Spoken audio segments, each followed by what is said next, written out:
Coming to you from the West Coast, this is PolitiCoast. Today is December 20th, 2017, and this is episode 67, our year-end finale. PolitiCoast is the #1 BC politics podcast. If you haven't already, make sure to subscribe and leave a review wherever you found us.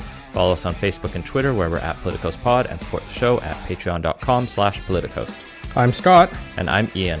As I said, this is our year-end finale. Today we're going to have a couple quick takes at the start of the show, so that then we can dive into the main part as a look back at 2017 and a look ahead at 2018 with a bunch of predictions that you can then hold us to. As always, we have to thank our premier sponsors, Lindsay Teds and Blake Hodson, for helping make the show possible.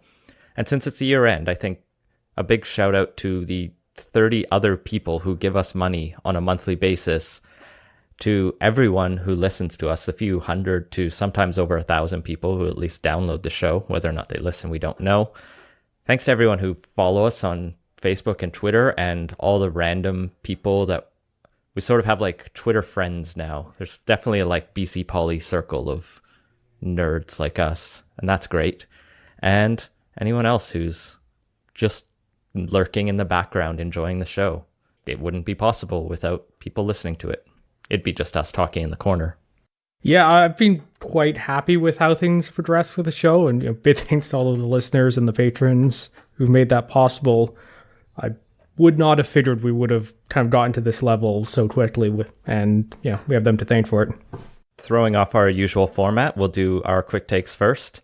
But as per usual, we have to talk about housing, and the big housing story this week was that Stats Canada and the Canadian Mortgage Housing Corporation, CMHC, released this report and this data set on non-resident homeowners in Metro Vancouver and across the country. So we have a bit of comparative data using a definition of people who are either a Canadian citizen who no longer lives in the country but still owns real estate, or a non-citizen who owns property in Canada without living in the country as a primary residence.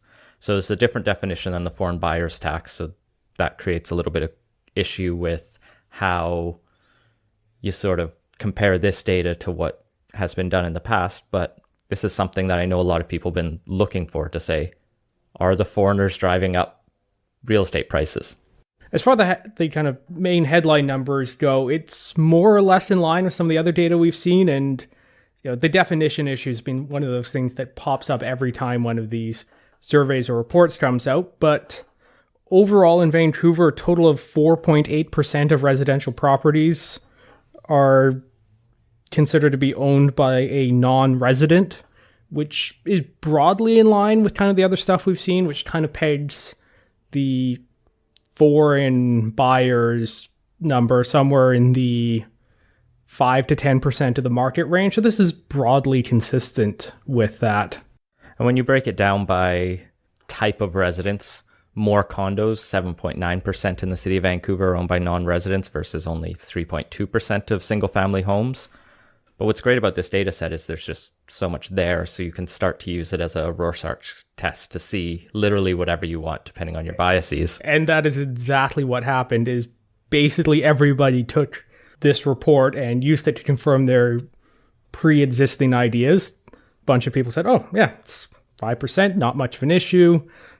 Can we please now talk about land use or development policies? And then a bunch of other people picked out the number on percentage of new construction, which can get up to, I believe it's 19% in the city of Vancouver. And that's new condos. Picked out that number. It's like, oh, that's the key number there that's really driving things. And basically everybody used this as a confirmation bias.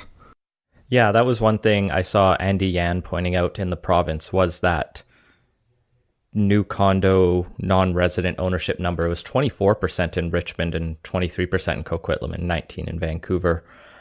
He also pulled out the quote-unquote missing middle ownership number, which I don't know how it's defined here, whether it's defined the same way as the housing reset or how literally everyone else does it, but we've had that debate. They say 12.9% own the missing middle amount, which is significant. And one of his comments is that Vancouver is one of the few metros in Canada, Toronto being another one, where non-residents own more than 1%, which suggests there's at least maybe it's just no one wants to go to Montreal. No one wants to buy in Montreal. Although I think it found those are rising. The numbers I did find interesting were that non-residents tend to own more expensive properties than average, especially in Vancouver compared to Toronto. Toronto's, they owned a little bit more expensive properties. So the average single detached home in Toronto is $840,000. How quaint. But for non-residents, it was $944,000. In Vancouver, the resident-owned homes are worth $1.6 million on average versus $2.3 million for the non-residents. And this actually just makes a lot of sense, because if you can own a second property, whether or not, you're Canadian or non-Canadian who's living somewhere else and buying or own a house here, or you're going to be able to afford probably slightly higher end in the market just from that fact. And that's going to kind of skew things more towards the expensive end. It also has an almost upward magnetic force, I think some imagine, on the market. So rather than this takes the rich ones off the market so that it trickles down, it pulls the market up. And so everything gets a bit more expensive because there's competition for the top. And then Vancouver's wealthy are stuck living in the $2 million instead of the $5 million homes. And the price rates trickle down. I guess, again, filters typically the term that's that's used. a better way than saying trickle down. Slightly less pejorative. So it's good to have data here. We'll probably have to get someone, maybe Tom Davidoff again, or Andy Yan would be even fun to talk with. I know we've wanted to talk to him for a while, to maybe put this and other data in context. And as everyone has a chance to dig more into this, I'm sure we'll hear more and more about this into 2018. That's the easy prediction off right away. Yeah, housing is not going to be going anywhere in BC politics, that's for sure. I don't know, based on the reactions I've seen so far, I don't think this report's going to settle things very much, although it should at least kind of put a damper on there's no point in building new stuff because that's all going to be taken up, which is a sentiment I've seen expressed many times. And this seems to fairly clearly show it's at most a modest minority of the new development. But it's one of those issues that gets pretty fraught, and I would not be surprised to see people double down on this, as we already have. I want to add to this, like a metric, if we have it, of domestic speculation. How many residents have a second home in Vancouver and that kind of thing. And if we can start to put those numbers down, we can start to actually, I think, develop a full picture of the demand. And then... Yeah, I think the foreign part of the speculation concerns a bit of a red herring. And it's pretty clear that the market is largely driven by Canadians. And they are by far the bulk of it. And, there are certainly a reasonable number of Canadian speculators in the market. So it's one of those things that, we probably shouldn't be focusing on the foreign aspect of it. And that's one of the reasons I think the foreign buyers stats wasn't maybe the most needed policy. And, so far hasn't seemed to have had much of an effect, which would be broadly consistent with Canadians driving the market rather than foreign money. Moving on, we're starting to get some of the first indications of where the 2019 elections going to be like, as there's a story coming out yesterday that a bunch of the conservative leadership candidates are actually facing nomination challenges, specifically Kelly Leitch, Brad Frost, and Deepak Oberoi. So Leitch was rather infamous for running with the Canadian values and playing to the rebel media crowd during the leadership race, and she's being challenged by another physician, Gillian Yates, a Harvard-educated physician who I guess feels like it's time for a change, or some. The article wasn't hugely detailed on that sort of thing, but she's facing a challenge. Brad Frost is facing a challenge from a local businessman, Brad Redekop. Yeah, I found the challenger for Deepak Oberoi in a Calgary Herald article. So he was Oberoi's comments were that there's this conspiracy to take him out. But it turns out the conspiracy is that Mo Amory, who was a progressive conservative MLA in Alberta from 1993 until 2015 when he lost his seat, it's a good run, is now running against him. Amory's told the Herald that he's running because he was asked to by essentially disgruntled residents who felt like O'Brien wasn't being effective or didn't really have his heart in it anymore. I guess there was a letter that came out that O'Brien actually sent to Scheer that said he wasn't interested in a shadow cabinet position after the leadership race, which you would think if you ran for the leadership and really cared about the Conservative Party, you'd want something, but maybe O'Brien doesn't see what he was selling in Andrew Scheer and is now looking for a way out. But then he's also running again in 2019 because he's up for a nomination battle. Yeah, it's an interesting one. He's definitely kind of on the other end of the party from Scheer, so it wouldn't have been a surprise if there was disagreements over the direction of the party, and he declined a shadow cabinet position because of that. Historically, the Conservative Party's nomination battles have been fairly limited. They have tended to keep these pretty close. So even now, for these people to make a nomination challenge means the party had to vet them, sign off on papers, and let it all go through. It's not just, I'm a Conservative member in good standing in Calgary, Forest Lawn, or wherever Deepak O'Brien is, and I, submit my paperwork. You need to put forward a pretty good case to the party of why you're challenging an incumbent. And so to see 3 run up against 3 former leadership candidates, I think that's why there's news stories about it. It's not common and it wouldn't have been expected. Trost was interesting because he actually placed 4th overall and did so on the largely social conservative base that everyone thought was gone because it's 2015, it's 2017, but is apparently a big force still in the Conservative Party. And people think those votes going over to Scheer is largely what helped him tip the balance in the last round against Maxime Bernier. Well, that and disgruntled dairy farmers. And between those 2 camps, which Trost is from rural Saskatchewan, it's interesting to see that someone would want to knock him off. Yeah, so the deadline just passed for filing nomination challenges against incumbents last Friday, so this is still pretty early on, but those are, a couple of high-profile people. It's going to be interesting to kind of see whether or not they're going to be successful.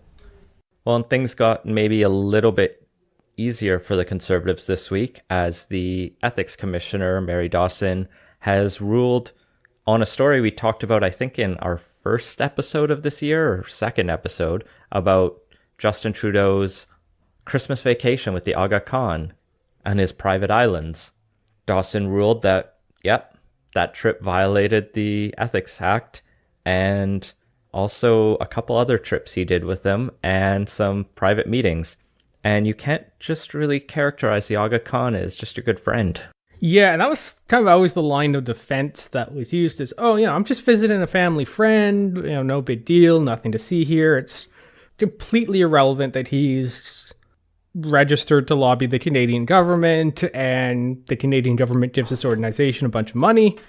This is just a personal friendship that goes back a ways. But the Conflict of Interest Commissioner found that Trudeau and the Aga Khan cannot be characterized as friends. In fact, between Pierre Trudeau's funeral in 2000 and Trudeau becoming leader of the Liberal Party, they basically had no contact, which isn't a great look if you're trying to do this is nothing to do with my position and it's all about family friendships. Anytime you win the prime ministership of a country, I'm sure all of those old Facebook friends from high school start ringing you up like, hey, Justin, remember me?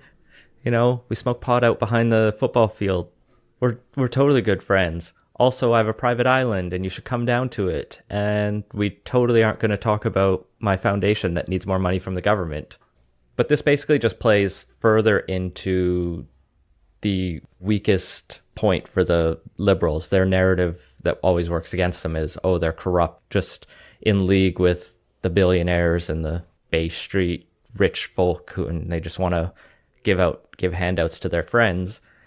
And while there's no accusation here that any money changed hands or that the government gave any money in exchange following these trips, the trips themselves are questionable.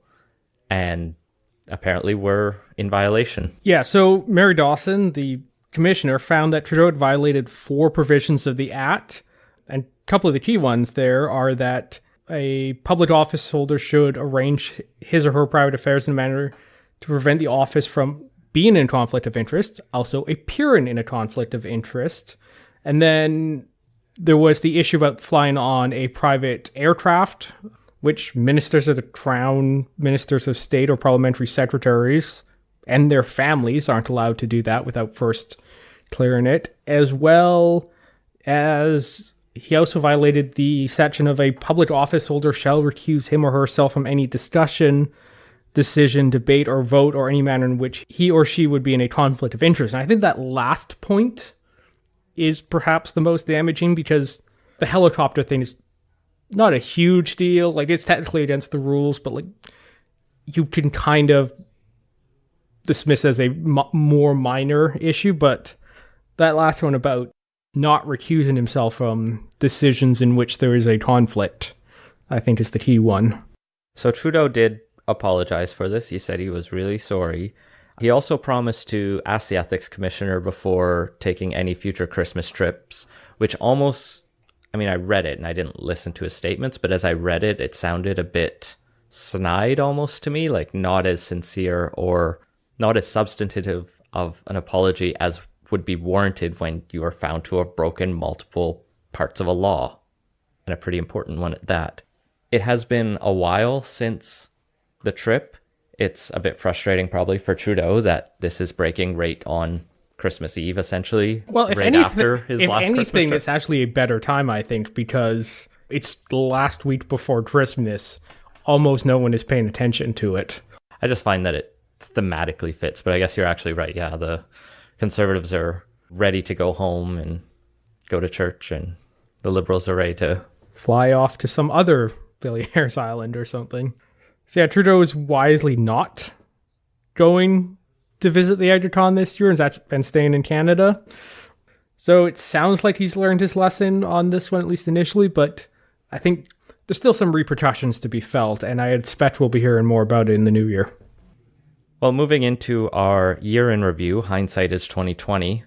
To start off, I think we should discuss the 84 predictions you wrote down at the start of the year and judge them.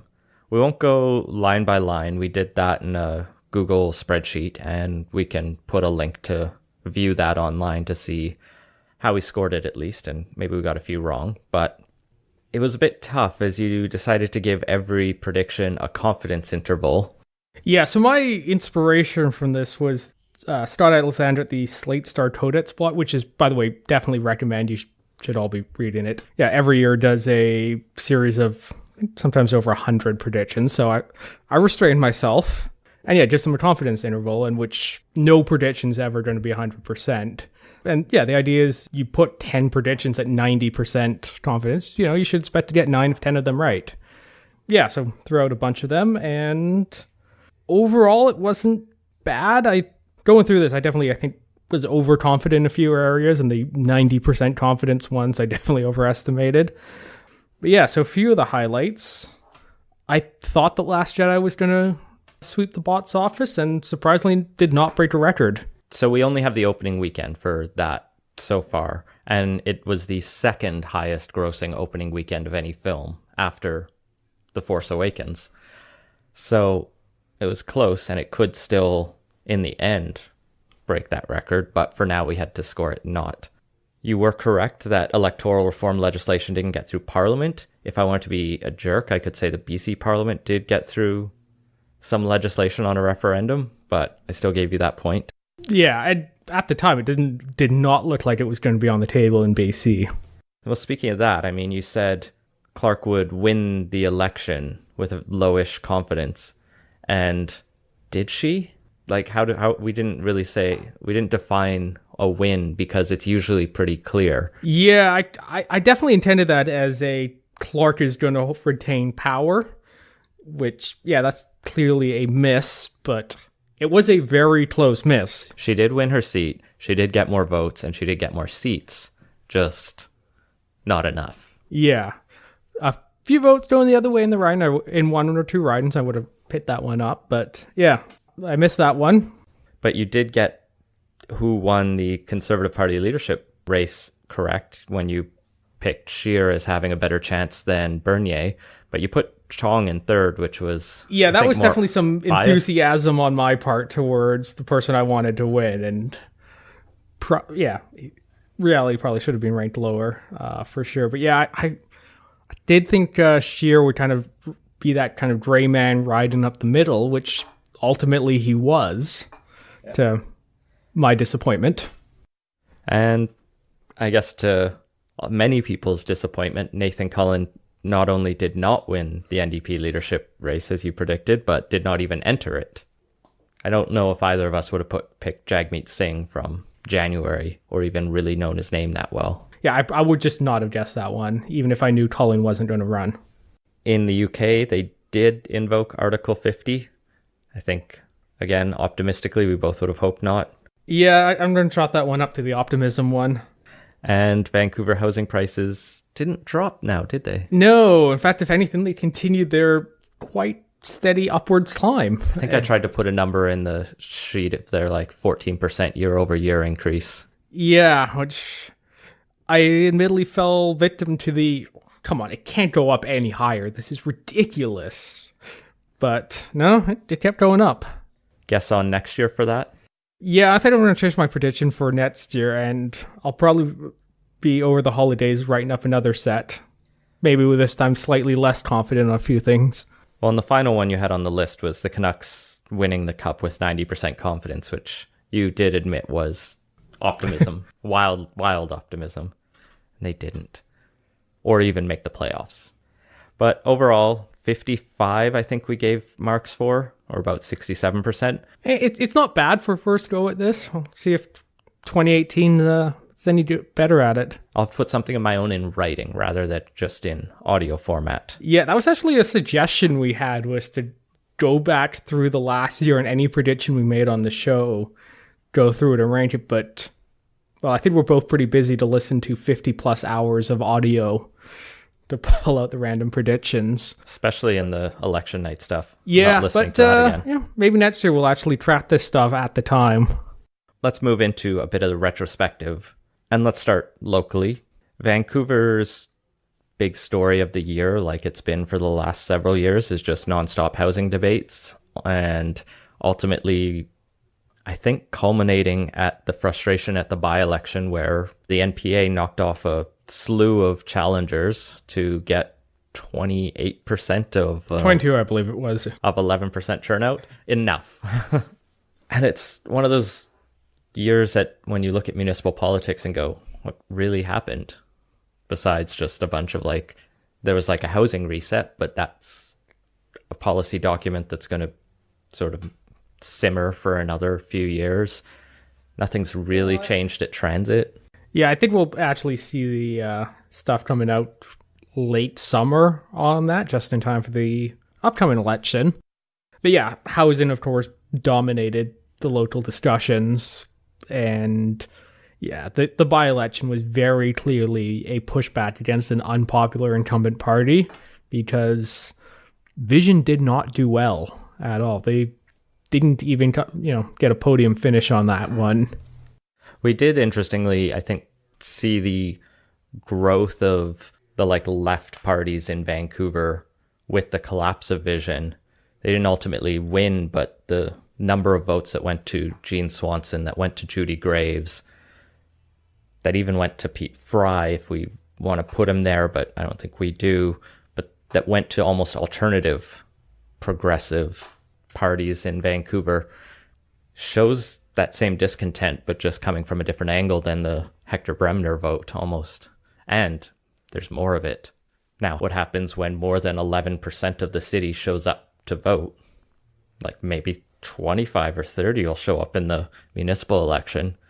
Let's dream big. It still remains to be seen. We put out a poll that we'll get to later on our Twitter, and I threw Jean Swanson in there as a mayoral candidate, and that generated some excitement from some people would she run for mayor? Yeah, that one's actually, I think, more of an example on why internet polling is not very good. Didn't get that many votes, but it got more than the others, and we'll get to that.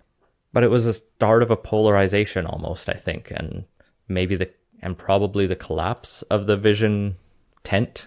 Yeah, they're definitely facing an uphill battle next year, and would not surprise me to see them knocked off from the mayor's office and council. And for, someone on the left to pick up a couple seats. The other things, we're finally starting to get some movement on the transit file now that the provincial government's kicking in some money on that, which has been announced in the final days of the Clark government before the election. And, the feds have chipped in some money, but now we have to deal with a not very transit-friendly mayor running the mayor's council, so there's movement. In theory, ground will be broken on the Broadway subway line, but who knows at this point. These are things that are always going to be decades out, it feels like, so I guess we'll prepare to continue to be disappointed on the transit file. Well, for our third attempt to talk about British Columbia and the year that was, it was the year that the rest of the country really paid attention to provincial politics in BC, as we had a surprisingly interesting election.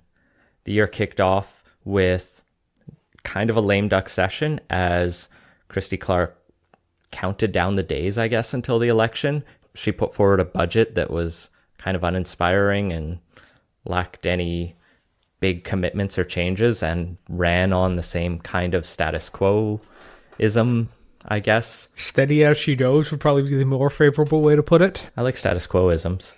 And yet, John Horgan was able to run a campaign that was good enough to tie.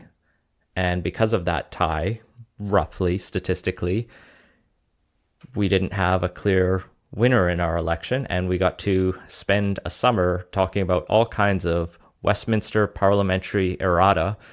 And lo and behold, out of the long summer of speaker debates and lieutenant governor powers, we have a BC NDP government for the first time in 16 years.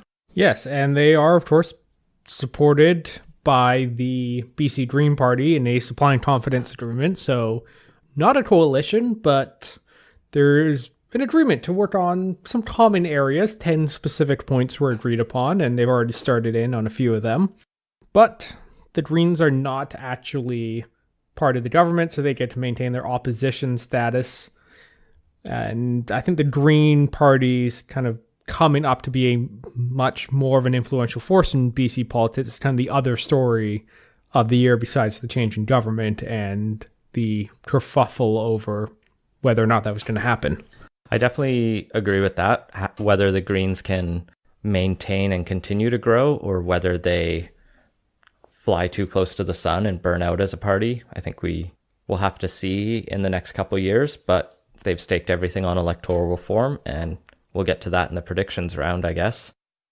For the year that was, the big debates, of course, were right after the election, and it became clear that the Greens and NDP had reached this confidence and supply agreement that Christy Clark became essentially as desperate as she's ever been to cling to power, and pitched a throne speech nicknamed the Clone Speech that picked every item out of the Green and BC NDP platforms, even the ones that contradicted each other, and forced them to vote against it, which they dutifully did. And eventually it went to the Lieutenant Governor's house, where Christy Clark said, no, I know how I said publicly that I'd accept this result, but I think you should just call on another election because they don't have the votes.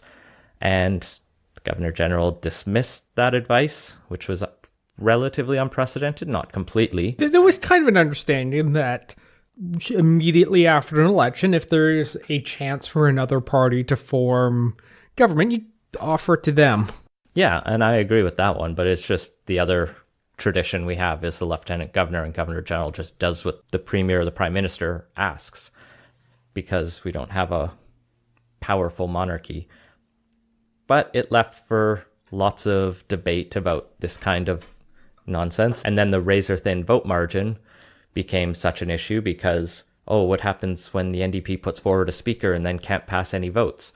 Well, that solved itself, as I hoped and maybe had said it would do, when Daryl Pleckus, following his stabbing Christy Clark in the back at a caucus retreat, stabbed his party in the back in a dramatic vote for who would be speaker by being the only person with his name left on the ballot.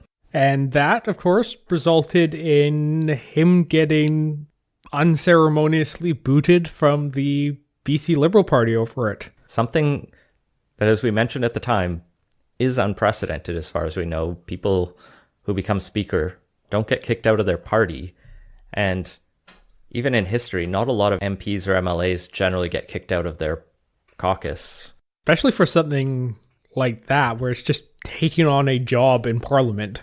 But the Liberals are holding their grudge and have had a very bitter session with lots of fake ministerial titles and petty battles over all kinds of words, but they're quick to blame Daryl Pleckus for all of it. Yeah, having Rich Coleman be the interim leader, I don't think was a smart choice on their part. He's not the sort of person you want running a party.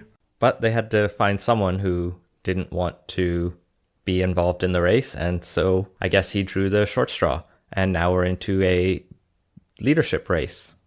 But before we get into the specifics of that, one MLA from the BC Liberal caucus had a laundry list of ideas that he wanted to see whoever wins take up.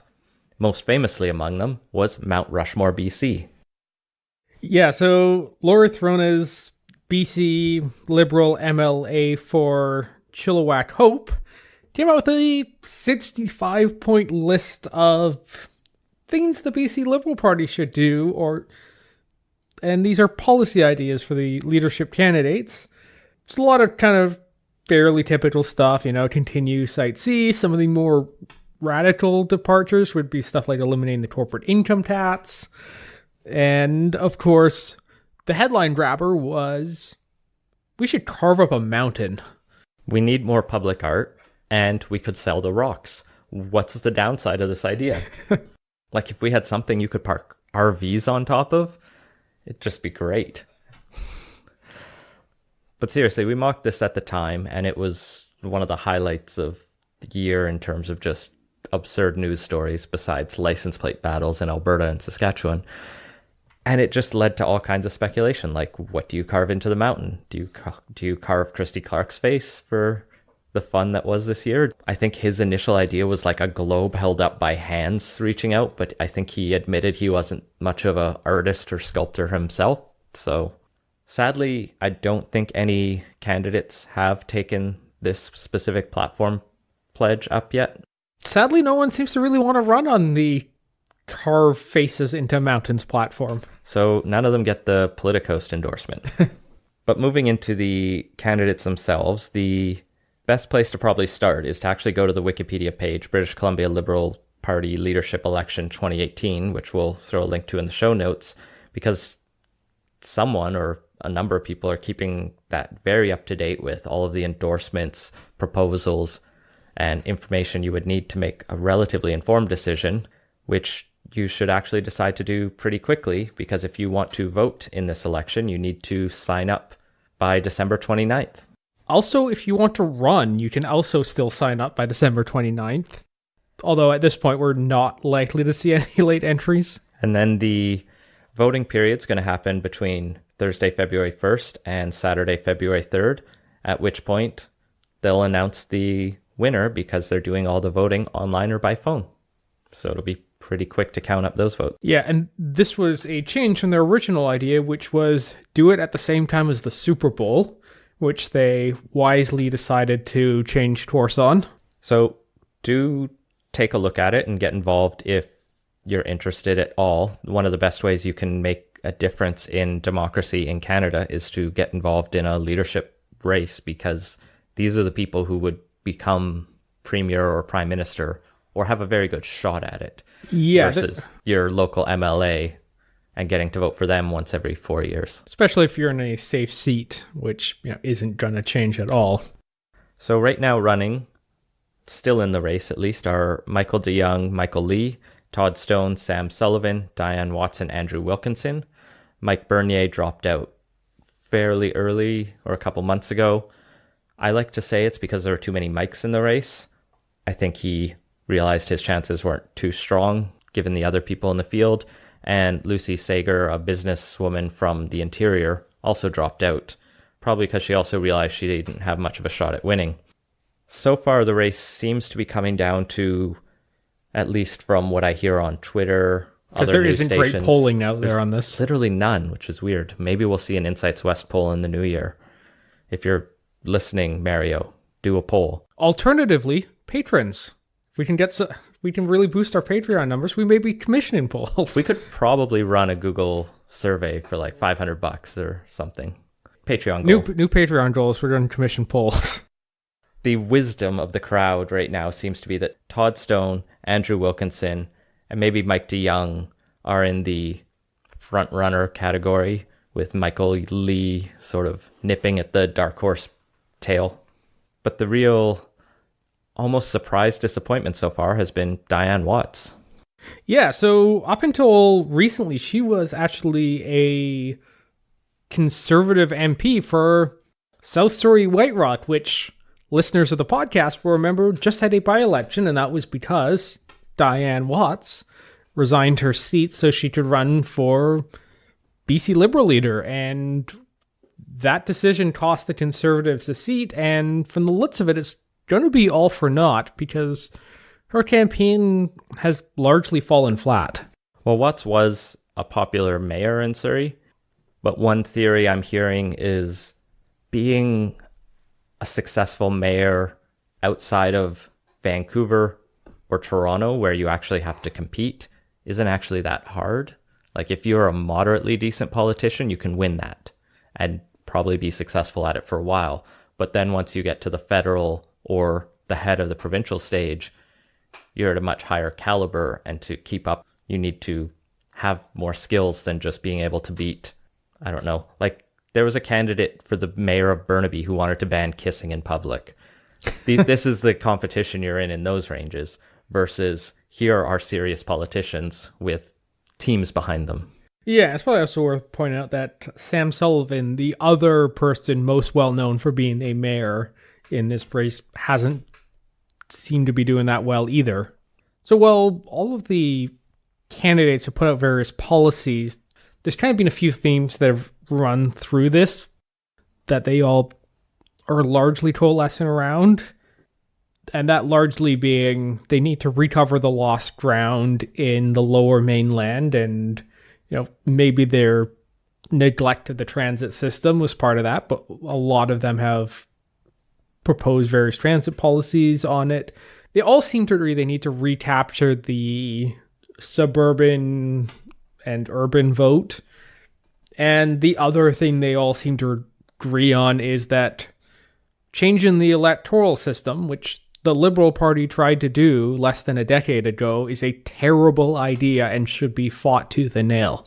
Yeah, some of them have been calling it the process to get there. I think we mentioned this with Dave Moscrop, is they're calling it rigged, or otherwise really throwing the ad hominems at this, which feels not helpful. And not just like I would prefer electoral reform, but feels disingenuous to the point of actually undermining trust in our democratic systems. Like, I'm fine with them campaigning against electoral reform, but do so honestly. And if you think a referendum of 50% plus one is weighted too much to the people who live in cities because there are more of them, then just say that. But once you start throwing out loaded words like rigged, I feel like you're getting into the easy to call it Trump-esque kind of rhetoric, but it's that kind of inflammatory language that I don't think is helpful. Yeah, it seems disproportionate from the actual seriousness of the policy. When we have an example of a rigged electoral reform system, this is touching on the next topic, Canada, at the federal level, where they set up a committee to study the thing, but when it didn't give the right answer, you killed it. And that's when you knew the fix was in from the start. But at least we got to learn a lot about electoral reform. Call back to our deep dive from 2016. But yeah, otherwise this race has been frustratingly quiet at the BC Liberal leadership level.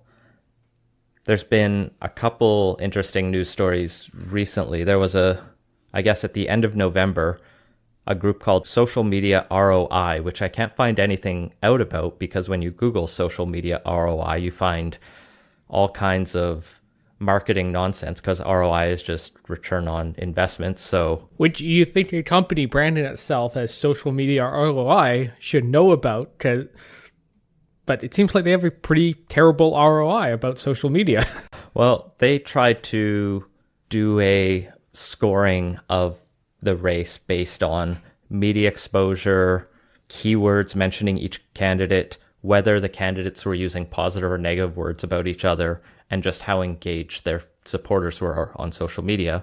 And from that, they found Wilkinson in November overtook Diane Watts for first place. And then in third and fourth were Mike DeYoung and Todd Stone, with Sam Sullivan and Michael Lee well back from the rest.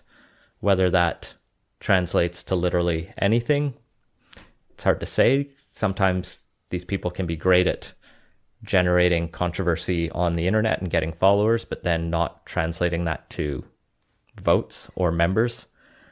Other times could underestimate their support. But maybe it's going to be Wilkinson, Watts, DeYoung. Yeah, it's worth remembering that Maxime Bernier ran miles ahead of everyone else on the social media game, and it didn't end up doing him a huge amount of good. We'll never forget the red pill memes. Or the Mad Mats memes. Well, since we're getting into the other endorsement I wanted to bring up is there was a story just in the last couple of days that's in Global News and a couple other places. I guess there's this group called Right Now, which is a anti-choice group, doesn't like abortions and wants to find out which politicians will bring back the 1950s era reproductive rights. And they sent a survey to all of the candidates, of whom Todd Stone and Mike DeYoung were smart enough not to reply to, and Diane Watts was clever enough as well to decline. Andrew Wilkinson replied to say he is not pro-life, which got him third place in this survey, because I guess responding that you're not in favor of their position is better than not responding at all. It's a really weird ranking system. Of the two, I guess, who gave them actual responses, Michael Lee told the group that he wanted to decrease sex-selective and late-term abortions and that minors should need parental involvement to get an abortion, which, for anyone who's pro-choice, is relatively alarming. It's not like U.S. reversing Roe v. Wade, but that would suggest some restrictions that, to be clear, in BC, we have a mature minor policy around healthcare decisions that mature minors can make their own without parental consent. But Michael Lee did clarify for another news article that he's not intending to legislate anything. He would prefer there to be less, but it's still a woman's right to choose. Sam Sullivan's comments were a bit more confusing, as he said he wanted to restore Christianity to a central and positive role in society, which I don't think either of us knew he was religious. Yeah, it was news to me. He went on to clarify in his comments, he didn't really say anything about abortion, but he just talked about how Christians are sometimes too anti-stuff and they need to be more pro-stuff. He said it better than that, but just wanted it to be less like negative and bigoted, which doesn't really answer anything about the abortion question. But that's still enough to get him second on this pro-life group list, because if you want to know who they ranked bottom as the least pro-life, that was Mike DeYoung, although again we have no clue why they rank these people that way. Yeah, it's a complete mystery on this, and really seems to be like they were just going randomly on the who didn't answer this. So we'll keep following the BC Liberal leadership race, and we'll get into some predictions when we get into our final segment. But maybe let's close out our retrospective with a look at the federal scene. We mentioned briefly the death of electoral reform at the national stage, and I think we've said plenty on that already, but maybe let's look at the two leadership races that happened. Yeah, so both the Conservatives and the NDP elected new leaders. The Conservative one got a lot more attention, both because there was a whole lot more people running and, well, because it got a little nuts at times. It's also the official opposition, so it is a little bit more meaningful. Yeah, because like in theory, the person who won this could quite likely be the next prime minister. I mean, it's Andrew Scheer, so almost certainly not, but like, in theory, that could have happened. But I think you're right that the nuttiness of it took a bigger part of the stage. A lot of that happened in 2016, a lot of the initial Kelly Leach things, but I think the weird video that was definitely a 2017 came out one, in 2017. as was most of Kevin O'Leary's stint. Brief stint. Briefish stint. The results of that were nail-biting, though. We probably thought it would be close, but I don't know how many people were predicting it would go to the final round. Yeah. But it took literally everyone's votes to get Andrew Scheer ahead of Maxime Bernier, and that inspires confidence. So yeah, that happened in May. Since then, Andrew Scheer's been, I guess, leading? Is that the right verb? The Conservative Party, trying to take Trudeau down a peg or two, rather unsuccessfully, as Trudeau still seems more or less as popular as before. And while there's a few minor-ish scandals, so far Andrew Scheer hasn't been able to kind of really sell the Conservatives as an alternative. If anything, I think he's done the best by putting people like Pierre Poilievre on the attack front.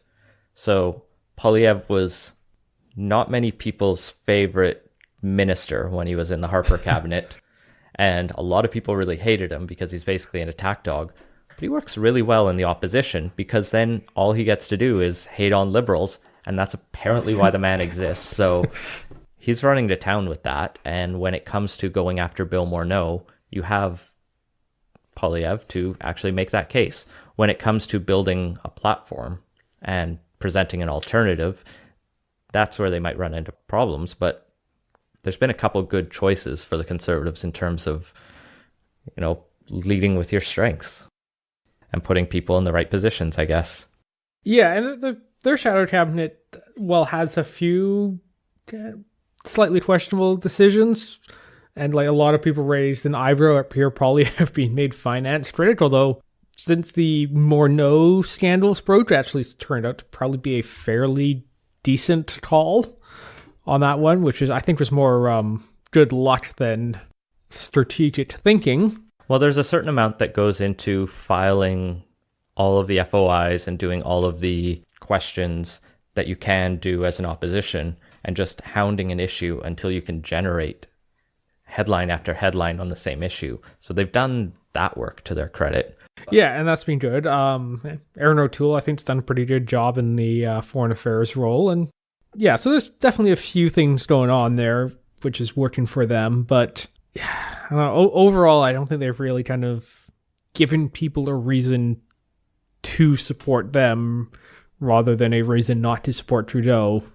Well, and on the same side of the aisle, I guess technically, the NDP ran through its smaller, more violently agreeing leadership debate with just 4 candidates, 5 briefly, as Pat Stogren entered and then disappeared, and we miss you, Pat, please come back, Rebel Guerrilla, as well as Bruno and a couple others who tried to get into the race and ultimately never did, and I guess didn't meet the entry fee requirements, or were just deemed a little too NDP for the NDP.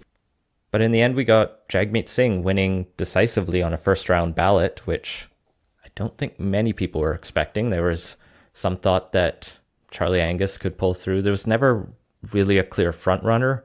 Everyone was expecting Guy Caron to be at best a compromise candidate and Nikki Ashton to fall in last. But she did much stronger, and so Nikki Ashton actually surpassed Guy Caron, almost caught up to Charlie Angus, who I think did very well among party members, but Jagmeet Singh was able to generate enough enthusiasm to bring so many new people into the party to take him over the top, in addition to picking up some support within. But then a week or two after the NDP leadership race ended, he kind of just hasn't been heard from regularly since. He's on a cross-country tour, meeting people in social media. Just this week, his not wedding photos were up with a possible future Mrs. Singh. Did you miss that story? I vaguely saw it and promptly ignored it. But it's hard to say. The NDP defense is that he's out there meeting people and getting the local press, but they've slipped on by-elections where, to their credit, none of them were going to be NDP pickups, but they still lost votes between the last election and that, which isn't a good sign on a by-election when you're in opposition. And the polls have been pretty stagnant. You would think if you were going around generating the grassroots support and word-of-mouth support, you could have something to show for it. But so far, he's still in a grace period, I would almost say. He's got a couple more months to, I don't know, go on his tour around Canada, and then he needs to show something for it, maybe. Yeah, I think if he is still out of Parliament by the end of 2018, things are going to start to be trouble for him on that front, as well if the NDP don't actually end up generating much buzz from this cross-country tour. Well, he will have one possible opportunity. Thomas Mulcair has announced he's probably, or has leaked that he's probably going to resign next year, and that would open up the seat in Outremont, although I don't know if Jagmeet wants to run in Quebec, especially in a riding that is actually pretty traditionally liberal, but just went to the NDP when they got a Quebec liberal to run for them. And then it just sort of stayed with Mulcair and Layton. And whether the NDP can hold that remains to even be seen. Yeah, that's another possible picture for the Liberals. And I expect Singh's to try and get a GTA seat. He really seems to want to run in Brampton. I think that's what he's waiting for. Yeah, but the longer he's out of Ottawa, the longer the kind of politics press corps isn't going to get that FaceTime and, the juicy quotes to run in their stories about whatever the latest Trudeau screw-up is. And that, I think, is going to end up hurting them in the long run.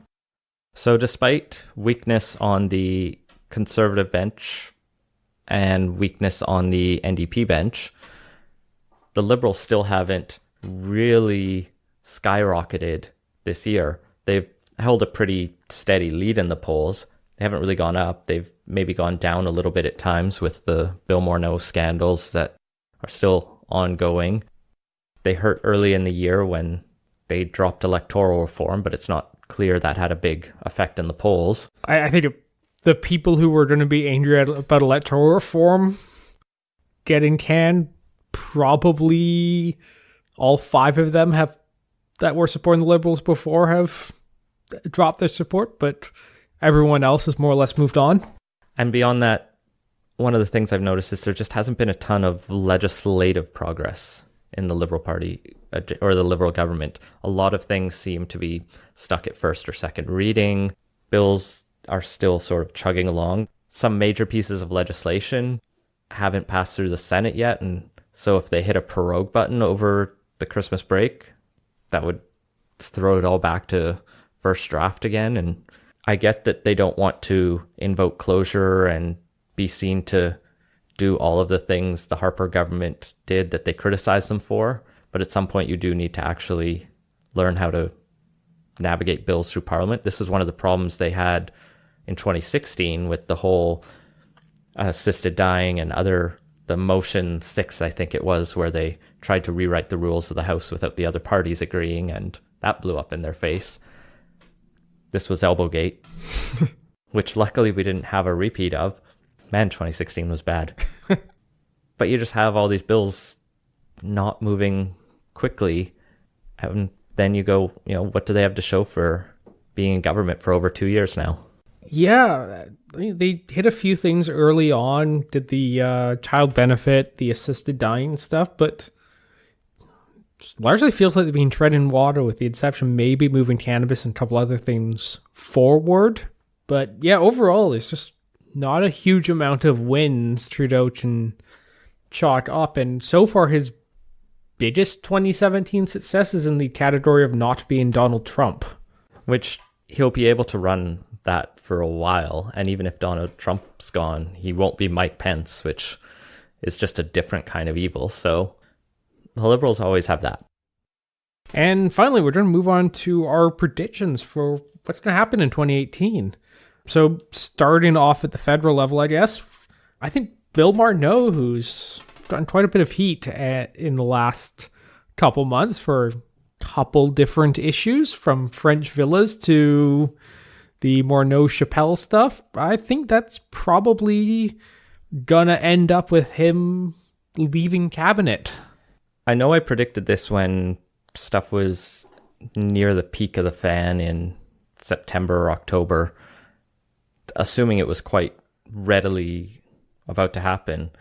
I still think it'll happen over the holidays. Be a nice time to sneak that through with hopefully not a ton of attention paid to it, but it's one that I don't feel super confident about. I think, though, if he is sort of shown the back door from the cabinet room, by the end of the year, we'll be hearing rumors at least that Morneau just might not be running again, and he'll find that it's much more fun being a CEO than an MP. I think we also both agree that the Liberals are going to continue to keep the lead in the poll over the Conservatives and NDP through all of 2018. I definitely think they'll be ahead for the year. It wouldn't surprise me if we see one or two times where they actually dip below, and then we get the, oh my God, the Liberals are, behind whatever party, but I expect that's going to be short-lived.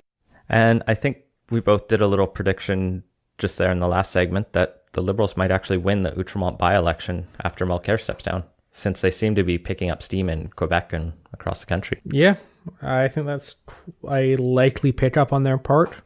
Well, at the provincial level, here in BC, the BC Conservatives are running a leadership race. Oh yeah, they're still a thing. Yeah, I've seen their interim leader, Scott Anderson, tweeting about Lindsay Shepherd on Twitter, because apparently we need to worry about free speech at UBC. Specifically, he tweeted. But I think their party is going to just continue to be a joke through 2018. They're not really going to attract any notable candidates for their leadership, and will probably have someone who is at most a city councillor win. Yeah, I could see that. On the other hand, they've at least changed their website from one of the worst things ever coded to passable. So that they are making slow gains towards respectability, but it's not going to be enough for them to stop being a fringe party. On the BC Liberal leadership race, it might just be my personal preference of the slate so far, and just bias that he was also a BC Civil Liberties Association guy, but I think Andrew Wilkinson might take it. Yeah, I think it's going to come down to either him or Stone. I don't really feel confident enough to pick one over the other. Stone might have the advantage just with the number of endorsements through the interior, and I know the Liberals are doing that same kind of weight by riding vote system. But Wilkinson does have the city cred that the Liberals are missing out on. Yeah, Stone's made some moves to kind of shore up the city stuff. I don't think Vancouver thought particularly highly of him after his stint as infrastructure and transportation minister, but he has made some noises about kind of fits in that part of it, and he's made some plays to try and shore up some of the urban stuff, and I think being kind of the lone interior voice in the campaign is probably going to help him quite a bit, because there is that regional aspect to it, and plus, fairly charismatic guy. There's enough of those kind of intangibles there that I could see it maybe being enough to kind of push him over the edge, especially compared to Wilkinson, who I don't think's had charismatic ever used to describe him. Well, let's put it at a 90% confidence interval that a white man wins the BC Liberal leadership, with that 10% in case Diane Watts sneaks it. I don't think she's winning. Okay. There have been a few rumors through the fall, or not even rumors, but more just pundits needing to fill column space saying, hey, the NDP could trigger a snap election in the spring as a way to undercut the Liberals and secure a majority. But I think those are pipe dreams, and we'll have even the Greens' incentive right now is to hold the parliament together through the end of 2018. So I don't think we're seeing a BC election next year. Yeah, I don't think it's going to happen.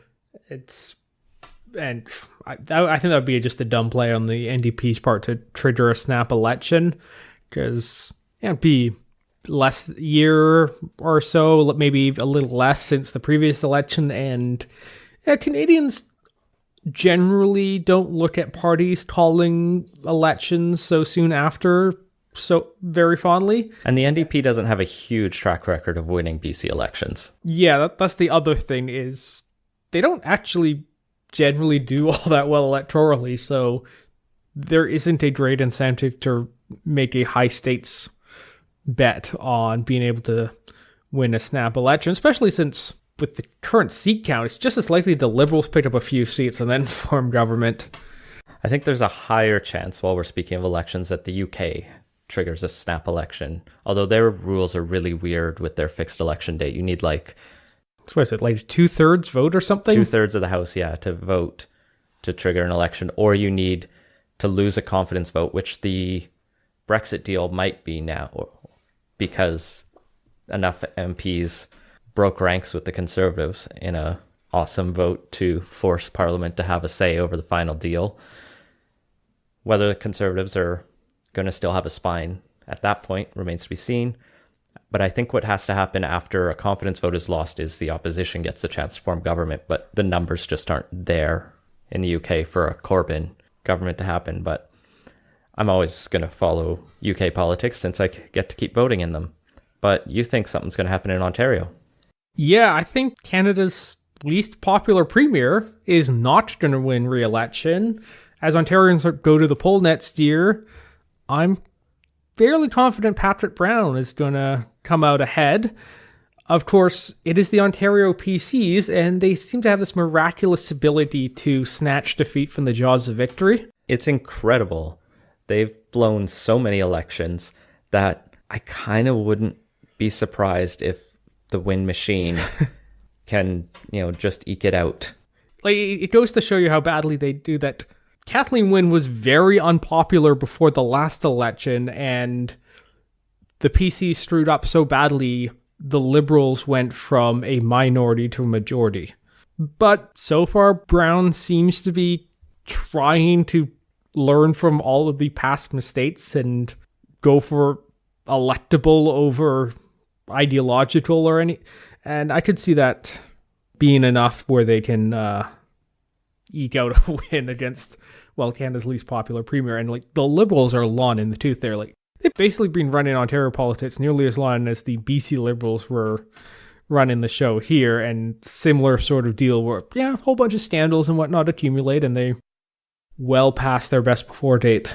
You mentioned Kathleen Wynne being the least popular. The Angus Reid did just release its poll on this, and it reminds me. And John Horgan is the second most popular premier in the country right now, after Brad Wall, as always, except for his brief dip there.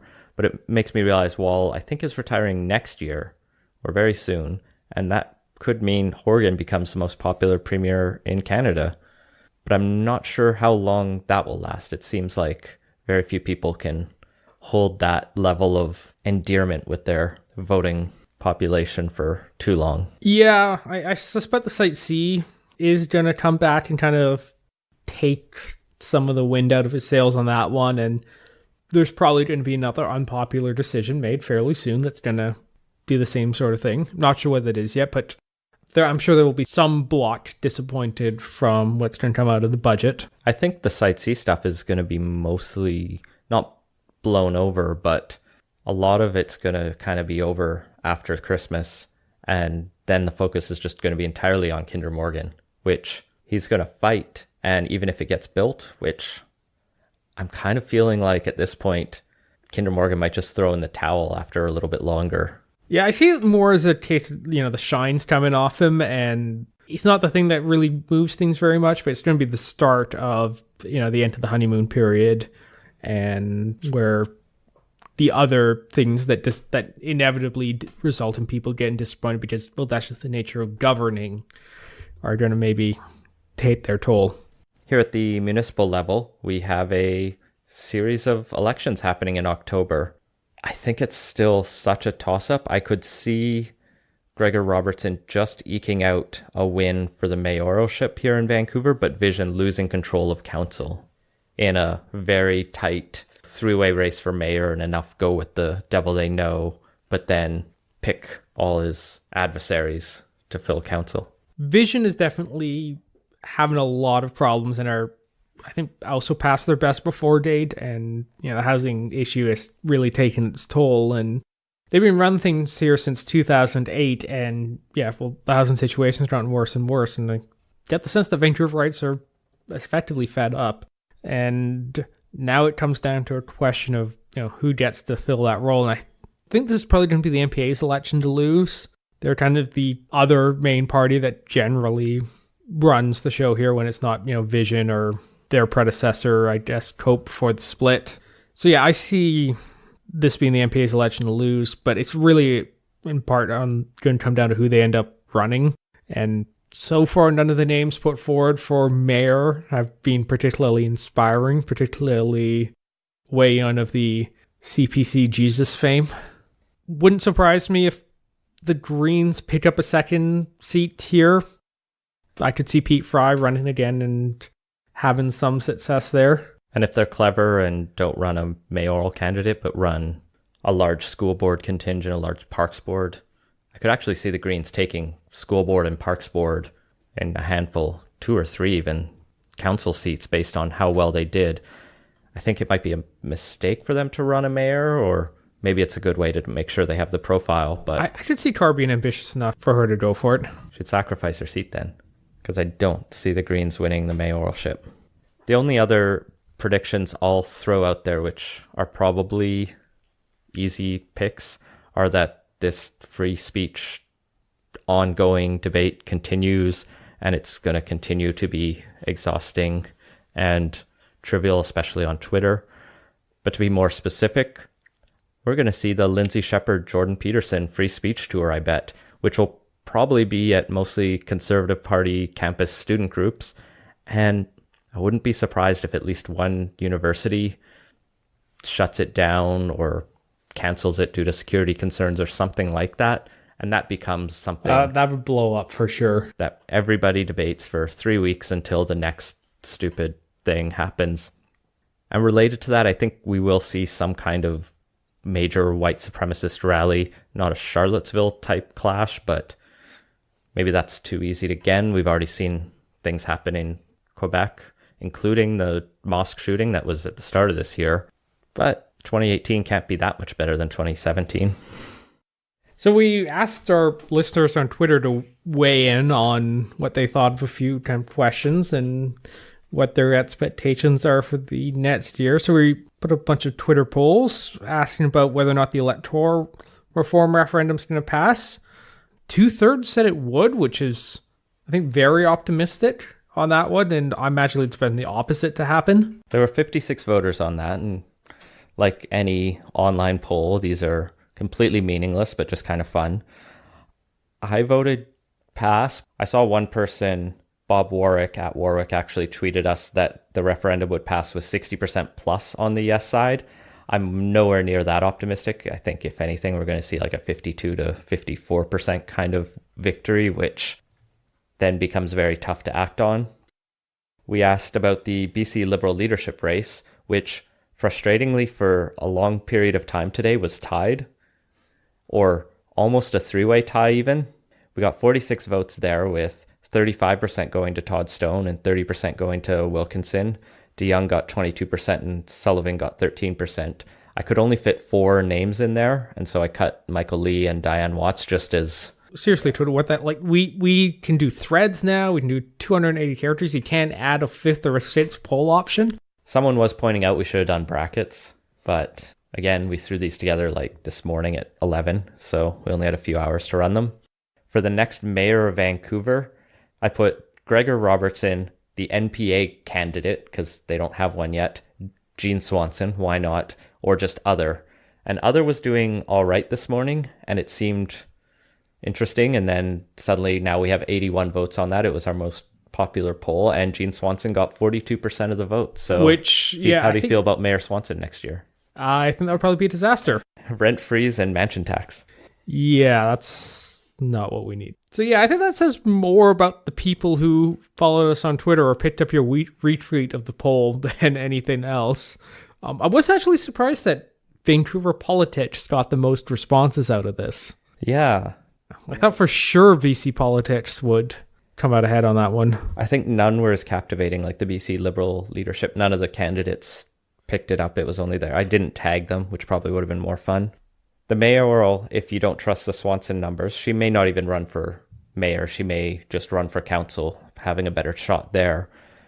The NPA got 28%. Robertson got just 22%. So people are still more optimistic about the NPA than even Robertson. Which, yeah, it's probably the right way to look at this, I think. Minus, of course, Jean Swanson's oddly high numbers. Yeah, we also asked whether or not the Green NDP supply and confidence agreement would survive to the end of the year, and most people said yes, with a whopping 81% of, 27 votes. But it's not the most passionate or exciting poll, I guess. People were like, yeah. Yeah, but the result made sense, because the electoral reform referendum that the Greens really, really want, they're not going to pull the plug, and, that happens in November, and no one in their right mind would force an election during Christmas, so that basically means all of 2018, it's fairly safe, and then maybe something in 2019. Well, you threw up two more questions about U.S. politics. When asked whether Trump would still be president at the end of 2018, 66% of 32 people said yes, which is the not optimistic, but probably realistic answer. You need a lot of things to go right to take a president out, I guess. Yeah, either there has to be something crazy damning to come out of the Mueller investigation, where even the Republicans are shocked by it and have to boot him, which there's almost certainly a bunch of really damaging stuff, but enough to make the party break ranks with him. Yeah, that's pretty uncertain. And then even if the Democrats win back to the House and the Senate, which was our next question, that they don't actually take their seats until the very, very end of 2018 or early 2019. The Congress does it a little differently than the president. But yeah, once again, earliest anything would happen in 2019. You did ask, what will the Democrats take in the midterms? And 38% of people optimistically say both the House and Senate, which is possible. I did look at the numbers beforehand. A lot of things have to go right, but now that fewer things have to go right now. Now that Alabama has a Democratic senator, it makes it a little more favorable, but still, it's a very bad Senate map for the Democrats, even just at a normal time. So it's, maybe the anti-Trump sentiments will push them over the edge in a few seats, but it's going to be a tough road for them to pick up the Senate. So I actually think the House is likely just from how much backlash there is, but I think the Senate's probably going to stay Republican. Well, and the House not Senate was 31%, and the Senate not House was 27%, and 4% of people are just either Trump partisans or super pessimistic, or... I'm actually surprised more people aren't pessimistic on this one. Well, we did ask people for any other predictions they had. Peter Lang at Soul Parole predicted that there will be 4 parties with seats in the BC legislature after the next provincial election, which probably won't be next year. And he thinks that'll happen whether it's proportional representation or first past the post. That I'm a little skeptical of, just because I don't see there being another party. Well, maybe if PR happens, the Conservatives will be able to pick up a seat or two. He qualifies it as, if not 4, then 3+ independents, which is technically the case right now. We have the 3 main parties and the independent speaker. And finally, on Facebook, Michael Ma predicts that electoral reform will pass, that Todd Stone wins the Liberal leadership, and that both Robertson and Hepner lose the municipal elections. So that was our year-end show and PolitiCoast for 2017. This has been an extended recording because of technical issues in the middle of it that meant we've been here for like 2.5 hours trying to record an ideally 60-minute show. Yeah, although I have to say, this is episode 67. This is the first time we've had to really kind of do a couple passes at a segment, which is pretty good as far as podcasts go. So we've done well at that so far. I think like episode 5 it might have happened, but Yeah, we briefly had to re-record something when I think your phone took a call and stopped recording during our thing. back in those days. But going ahead into 2018, since 2017 was surprisingly successful for the show, I think we do want to do more with the show. Like goals I have are definitely to do more live shows, since those were awesome fun. And I think one thing we should definitely try to do is actually break a story of our own. We don't have to like be journalists, but to have something that's not just, hey, here's us reading what we saw on CBC and spouting opinions about it, but file an FOI, which I've done and isn't hard, or run the poll. That's actually an easy one to do. We'll do something and hopefully come up with our own news analysis to tell you about. But mostly, thanks for listening. Yeah, thank you to everyone. It's been quite a year for us, and wouldn't be possible without you. And that has been PolitiCoast. Find links to the stories we mentioned in the show notes at politicoast.ca. Make sure to subscribe wherever you listen to podcasts, and follow us on Facebook and Twitter at PolitiCoastPod. Leave us a review and let us know what you think. Support the show and get early access to our interviews at patreon.com/PolitiCoast. And if you have ideas for the show, feel free to send them to us. Thanks for listening.